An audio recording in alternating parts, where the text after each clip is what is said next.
Hi, I'm Fina. So this is my first video, probably the last two. So this is actually just a school task. I gotta do this. Yeah. So in this video, I'm gonna give you a lesson of one chapter of my mechanics book. So if you have the same book as mine, I don't have the book with me by the way. So this AS level book, Cambridge, the blue and white book. I'm gonna take chapter 4, Second's law of motion. Applying Second's law of motion along line. That's probably what it is. So I'm gonna give you this lesson now. First, I'm sorry. I'm apologizing for the mistakes I'm gonna make just now, right now. So sorry about that. And by the way, about this paper, just pardon me about this paper. This contains a very important thing, so I really cannot erase this thing. So let's just get on. All right. The Second's law of motions. Newton's second law of motion states. Wait. I'm sorry. That the rate of change in momentum of the body is directly proportional to the net force applied. I don't understand that, but the thing is, those smart mathematicians, smart people, genius people back then, found this equations. Oh shit. Sorry about the mark. Better. These equations. But you know what this is? This is force, mass, acceleration, you know that. Also this one. Yes, the two of this. This is very important for you to know. And you do know what this is, right? This is weight is also force. And don't forget, force is a vector. It has direction and it has magnitude, so just remember that. Now this one is a force that acting downwards because due to this gravity.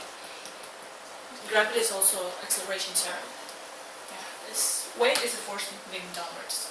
Just go on. Let's take an example. A lift. This lift is connected by a string, right? Of course. So it has tension, which is moving upwards. And the weight of the lift is moving outwards. Of course, it's mg, by the way. And the acceleration of the lift is upwards. Yeah, you can say this T as a tension of the string or the force, when this thing is moving upwards. So let's just found this T when this lift is at rest. If it is at rest, remember this equations, okay? Just never let this thing get out of your mind. FMA. So, if this thing is at rest, is there any acceleration working on it? No, there's not. So it'll be 0 right there. Since this F is the resultant force, so T minus mg equal ma. Since this is going to be 0 because the acceleration is 0, so T equal mg when this lift is at rest. And when this thing is moving at constant velocity, this works the same way as this. Of course, because at constant velocity, there's no acceleration working on the object. So exactly the same thing as this one. Now let's go to the next one, where the object is accelerating upwards. The object is accelerating upwards. Same thing. T minus mg equal ma. You got the acceleration right here, right? And then you found it. You got the W right here, so you got the T, so by ma plus mg. This is the thing. and this is when the object is moving upward. And when this object is moving downwards, accelerating downwards, its yay got to be minus. Am I right? Yes, of course.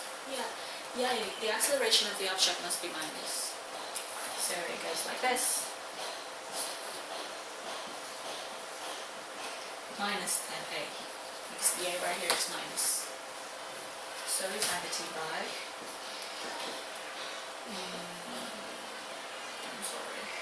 minus and A plus G. There you go. That's what you got. So that's it. So why is the A minus? Because the real acceleration of the object will go upwards. Well, not the real, because you are provided with the acceleration known right here, upwards. Mg right here, using the acceleration of the gravity. So it always moves downwards. It's always, directing downwards to the earth. Like that. Because the object itself has its own acceleration, so it's different from gravity.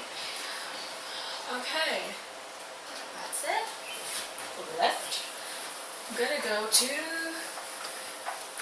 the ones when two objects are connected. Two connected objects. I think that's what it said. So it's like this. Two objects connected by a string or a wire and it's pulled. Well, I got this question. It's from another source, so it's not from my book. So it's just gonna be a little different. The method of doing this is gonna be a little different. So this is actually a question. Gonna be the example. So let's just say this one has 2 kilograms, this one has 4 kilograms, pulled by 12 newtons. Now we gotta find the T, the tension of the strings working this. Tension. See, just like the lift before, it works different way, different direction. So if you want to find the T, you gotta find the acceleration first, just by exactly by this. So we get the F. It's like this. 12 equal overall mass times A. Do you get the A? Of course. A equal to m squared. This is the A. Gotta find the T. Just the same equation, the same formula, but focus on one object. Just focus on one object. 2 kilograms or 4 kilograms. It really doesn't matter. It doesn't matter which one you choose because it all leads to the same answer. So I'm gonna choose 2 kilograms using the exact same. Exact same equations. So here it goes. The F. So the T equal 2 times 2. 2 kilograms, 2 meters per second squared. So the T is 4 newton. Okay, you got it. That's pretty easy. Because this one is frictionless. If this thing is friction, you just gotta go with this. T minus friction. Because friction works the other way. But this one doesn't have friction, so let's just say as T equals blah blah blah. Go on to the harder one, which is this.